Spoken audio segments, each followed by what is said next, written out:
वो हमेशा बोलती थी कि पापा जी मुझे वकील बनना है। अन्नू दीदी से पूछते थे कि पापा जी मुझे डॉक्टर बनना है। मेरे अंदर ये था कि पापा जी मुझे सारे लड़के पीटने हैं। तो जैसे ही लाइफ धीरे धीरे ठीक चलती है, कभी खाने की दिक्कत होती थी, कभी कुछ ना कुछ, हमेशा बहुत सारे लाइफ में स्ट्रगल देखा उन्होंने भी। तो जैसे ही हम बड़े होते हैं, मेरी जो मिडिल सिस्टर है उनको पैर में पोलियो हो जाता है, जो कि वो अच्छे से चल भी नहीं पाती थी। तो पापा जी और डिप्रेशन में आ जाते हैं। जो गांव से मैं आती हूँ वहां पे लड़की के पैर में पोलियो होना मतलब उसकी शादी तो भूल जाओ कि कोई अच्छा परिवार करेगा।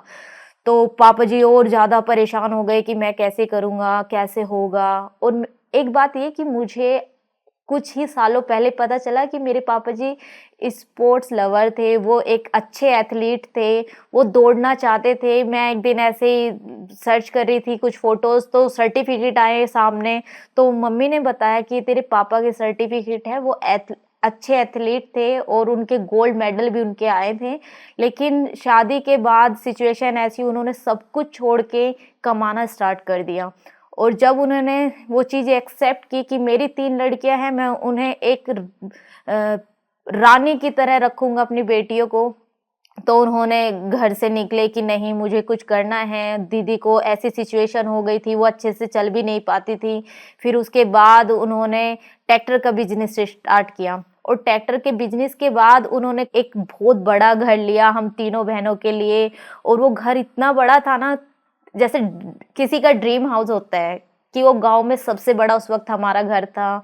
और तीनों से बहुत प्यार करते थे। मेरी बड़ी बहन वो हमेशा बोलती थी कि पापा जी मुझे वकील बनना है। अन्नू दीदी से पूछते थे कि पापा जी मुझे डॉक्टर बनना है। वो मुझसे पूछते थे तो मैं पढ़ाई में थोड़ी ऐसी थी, तो मैं यही बोलती थी कि कहीं ना कहीं मेरे अंदर ये था कि पापा जी मुझे सारे लड़के पीटने हैं। फिर उन्हें लगा कि ऐसा क्यों। मैंने कहा हमेशा ऐसा लगता है कि हमारा इतना बड़ा परिवार है, उन्हें सिर्फ लड़के ही चाहिए, उन्हें लड़कों का ही बर्थडे बनाना है, लड़कियां नहीं बर्थडे नहीं बनाएगी, और लड़कियां ये नहीं पहनेगी, लड़कियां बाहर नहीं जाएगी, वो सारी चीज़। तो पापा जी ने बोला छोटे में ही, मैं बहुत छोटी थी लेकिन हल्की हल्की चीज़ें मुझे भी याद है। पापा जी ने बोला नहीं बेटा, आप जो चाहोगे मैं वो ही कराऊंगा, मैं अपनी बेटी को डॉक्टर बनाऊंगा और तुम्हें स्पोर्ट्स में आगे लेके जाऊंगा। लेकिन मुझे पता ही नहीं था क्या स्पोर्ट्स है, लेकिन मेरे पापा जी को नॉलेज थी। लेकिन मम्मी मेरी पढ़ी नहीं थी इतनी। तो हमारा परिवार बहुत अच्छे से चल रहा था। घर में सबसे पहले कलर टीवी आना, फोन आना, और घर में बड़ी गाड़ी आना, और लाइफ बहुत अच्छी जा रही थी। और हम अपने पापा जी से बहुत प्यार करते थे। कभी जिंदगी में सोचा ही नहीं था कि एक टाइम वो ऐसा आएगा कि वो जिंदगी उनके बिना हमें गुजारनी होगी। और वो टाइम ऐसा था कि रात में मम्मी ने खाना बना के रखा था कि रात में तेरे पापा जी आएंगे। तो हम तीनों बहनें सोते भी नहीं थे। हम हमेशा पापा जी का वेट करते थे, और पापा जी आएंगे तभी खाना खाएंगे। और स्कूल में से भी पापा जी लेके आते थे। तो लाइफ बिना पापा जी के तो कभी सोच भी नहीं सकते थे। तो रात में सोए हुए थे, अचानक से किसी का फोन आता है मम्मी के पास कि क्या आप राम कुमार तोमर की बीवी बात कर रहे हैं। उन्होंने बोला हाँ जी, क्या हुआ। तो उन्होंने भी अच्छे से नहीं बताया। उन्होंने बोला कि आपके जो हस्बैंड है वो, उनका एक्सीडेंट हो गया है और वो ज़्यादा चोट नहीं लगी है, वो हॉस्पिटल में है। तो मम्मी एकदम रोने लगी। तो हम भी मम्मी क्या हुआ। मम्मी ने बोला कि शायद तेरे पापा जी का एक्सीडेंट हो गया है, हमें मुझे कुछ ठीक नहीं लग रहा है, अपने ताऊ चाचा को सबको बोल के आओ कि तेरे पापा जी को जाके देखेंगे। तो हम एकदम से, क्योंकि पापा जी को हम कभी भी ऐसा नहीं हुआ कि थोड़ी सी चोट भी हमने कभी बर्दाश्त करी है। तो एकदम मम्मी दौड़ते हुए छत से, क्योंकि हमारे पूरे परिवार की छतें मिली हुई थी, तो ताऊ जी चाचा जी के पास गई कि ऐसा हो गया है। तो उन्होंने भी जाके, पता चला कि पापा जी नहीं रहे, उन्होंने हमें नहीं बताया। तो एकदम सुबह सुबह उनकी बॉडी के साथ आते हैं वो लोग, और वो बोलते हैं कि शायद पूजा आपके पापा नहीं रहे। तो वो चीज़ इतनी हमारे लिए, क्योंकि मेरे परिवार वाले भी जानते थे कि तीनों बहनों उन्हीं के ऊपर डिपेंड थी। और एकदम से लाइफ ऐसी हो गई कि कुछ भी समझ नहीं आ रहा था। मैं बहुत छोटी थी, लेकिन मुझे आज भी याद है कि उन्हें जब लेके आया गया और वो नीचे थे और हम तीनों बहनें उतर के दौड़ के नीचे गई। हम चिल्लाने लगे कि हमने कभी सोचा नहीं था वो चीज़ ऐसी होगी। पापा जी के जाने के बाद मम्मी बहुत दिन तक डिप्रेशन में रही, क्या करेंगे क्या नहीं। रात भर याद करते थे, खाना बना के वेट करते थे कि पापा जी वापस आएंगे।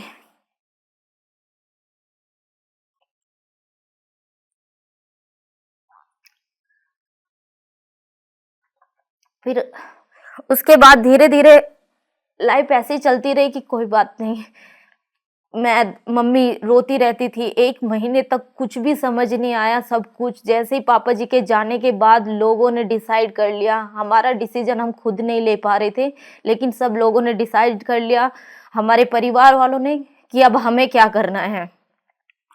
1 महीने बाद हमने वो एक्सेप्ट करा कि पापा जी नहीं रहे हैं, अब खुद ही हैंडल करना है चीज़ों को। उसके बाद फिर दीदी की पढ़ाई थी और उन्हें डॉक्टर बनना था। वो उन्हें भी ये था कि सपना बिल्कुल ऐसे टूट गया है, कुछ भी नहीं है, ना घर का खर्चा कौन उठाएगा, कैसे होगा, कैसे हालात रहेंगे। फिर धीरे धीरे समझ आने लगा कि खुद ही करना है। कोई भी काम नहीं आया, ना परिवार ना रिश्तेदार किसी ने भी हाथ नहीं बढ़ाया हमारी हेल्प करने के लिए, जबकि उन्होंने सिर्फ एक डिसीजन तो लिया हम तीनों बहनों के लिए कि हम शादी कराएंगे। उन्होंने हमारे एडमिशन, हमें नहीं पता कि हमारी क्या एज लिखाई है, क्या करा कि भाई हाँ 19 साल की इनकी शादी करानी है तो इस एज को लिखवा दो, इनसे इनकी शादी हो जाएगी। तो उस वक्त फिर धीरे धीरे मम्मी ने फैसला लिया कि नहीं, अन्नू हमेशा चाहती थी कि डॉक्टर बने, मैं उसे डॉक्टर बनाऊंगी। अंजलि का जो सपना था मैं पूरा करूंगी, पूजा का भी सपना मैं पूरा करूंगी। और जब मैंने देखा मेरा परिवार ऐसे कि मम्मी के पास औरतें आ रही है, अरे कोई बात नहीं, तेरे हालात खराब है, सब ठीक हो जाएगा, परेशान मत हो, ये तो है, तेरे पास ना लड़का है ना पति है, कोई बात नहीं। और मुझे वो इतना चुभने लगा कि मेरे झगड़े स्टार्ट हो गए। तो फिर उसके बाद में मेरा बचपन ऐसे ही गया मारपीट में। मैं अपनी बहन को जैसे ट्यूशन पढ़ाने लेके जाती थी, तो मैंने ये ठान लिया था कि मैं ही इनका छोटा भाई हूँ, मैं मुझे ही परिवार संभालना है। तो मम्मी के साथ खेतों में जाना स्टार्ट कर दिया, खेती करने के लिए, मजदूर करने के लिए, कि भाई हाँ किसी को रख ले, हमारी खेती हो जाए। इतने हमारे पास पैसे नहीं होते थे, तो खेती कर करके मुझे भी नहीं पता था मैं कितनी स्ट्रोंग हो गई हूँ। और ये तो पता था कि अंदर वो वाला जुनून था कि लाइफ में कुछ करना है, लेकिन मम्मी इतनी पढ़ी लिखी नहीं थी कि वो एक रास्ता ढूंढ सके। तो धीरे धीरे स्पोर्ट्स में मेरी बहुत रुचि थी। जैकी चैन की मूवी देख के पहले मैंने ये अपनी बहनों को प्रोटेक्शन के लिए कि कोई भी कुछ ना बोल दे। और मम्मी के पास भी जो भी औरतें आती थी मैं उनसे झगड़ जाना। और हमेशा मम्मी ने भी यही सपोर्ट किया कि जो भी हो तू पीट के आ जाना, मैं खुद देख लूंगी। और मम्मी हमेशा सुबह सुबह 4 बजे, क्योंकि वहाँ लड़कियों को रोड पे दौड़ना भी पहले बहुत गलत मानते थे कि गलत लड़की है, बाहर कैसे निकल गई। तो मम्मी ने हमेशा मेरा बॉय कट करके रखा। वो किसी को भी नहीं चाहती थी कि हमारे परिवार के अलावा बाहर कोई भी जाने की, पूजा एक लड़की है लड़का नहीं।